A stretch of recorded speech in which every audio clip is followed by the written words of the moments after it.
വീട്ടിലെ പ്രശ്നങ്ങളും സാമ്പത്തിക ബാധ്യതയും രോഗങ്ങളും ചില കുടുംബങ്ങളെ വിടാതെ വേട്ടയാടാറുണ്ട്. ഒരു ഘട്ടമെത്തിയാൽ ഇനി എന്തിനു ജീവിക്കണമെന്ന് പോലും ചിലപ്പോൾ മനസ്സിൽ ചിന്ത വരാം. പ്രതീക്ഷകളെല്ലാം കൈവിടുമ്പോഴാണ് പലരും ആത്മഹത്യയെക്കുറിച്ച് ആലോചിക്കുന്നത്. തിരുവനന്തപുരം നെയ്യാറ്റിൻകരയിൽ വീടിന് പിന്നിൽ സ്വന്തമായി ചിതയൊരുക്കി വീട്ടമ്മ ആത്മഹത്യ ചെയ്തത് ഞെട്ടിപ്പിക്കുന്ന കാഴ്ചയാണ്.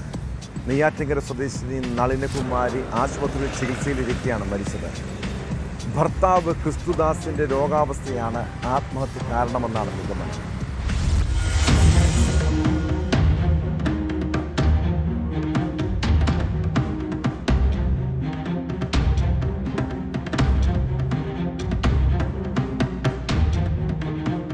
ആശുപത്രിയിൽ കഴിയുന്ന ഭർത്താവിനോടൊപ്പം കൂട്ടിരുന്ന നളിനകുമാരി തിങ്കളാഴ്ച ഉച്ചയോടെ വീട്ടിൽ പോയി വരാമെന്ന് പറഞ്ഞു പോവുകയായിരുന്നു.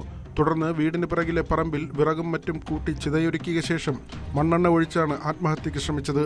തീയാളുന്നത് കണ്ട് ഓടിയെത്തിയ സമീപവാസികൾ ഉടൻ തീ കെടുത്തി ആശുപത്രിയിലെത്തിച്ചെങ്കിലും ചികിത്സയിലിരിക്കെ മരണം സംഭവിക്കുകയായിരുന്നു. 67 വയസ്സാണ് നളിനകുമാരിക്ക്. ഭർത്താവ് ക്രിസ്തുദാസിന്റെ ദീർഘനാളായുള്ള രോഗാവസ്ഥയും ആരോഗ്യസ്ഥിതി മോശമായതിലുള്ള മനോവിഷവുമാണ് ഇവരെ കടും കൈ ചെയ്യാൻ പ്രേരിപ്പിച്ചതെന്നാണ് പ്രാഥമിക നിഗമനം. 2-3 മാസമായി ആശുപത്രി സുഖമില്ലാത്ത അവസ്ഥയിലാണ്. ഞാൻ അവരെ ആശുപത്രി കൊണ്ടുപോകുന്ന സമയത്ത് രാവിലെ ആശുപത്രിയിൽ കൊണ്ടുവന്ന സമയത്ത് കൊച്ചുമോനെ വിളിക്കാൻ വേണ്ടിയാണ് ഞാനിവിടെ വരുന്നത്.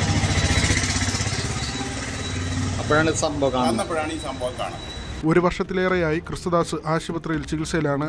ഇതിനെ തുടർന്നുണ്ടായ മാനസിക വിഷമത്തിലായിരുന്നു നളിനകുമാരിയെന്ന് ബന്ധുക്കൾ പറയുന്നു. ദമ്പതിമാർക്ക് 2 മക്കളുണ്ട്. നളിനകുമാരിയും ഭർത്താവും ജോലിക്കാരിയും മാത്രമായിരുന്നു വീട്ടിൽ താമസം. സംഭവത്തിൽ നെയ്യാറ്റിൻകര പോലീസ് കേസെടുത്ത് അന്വേഷണം ആരംഭിച്ചു.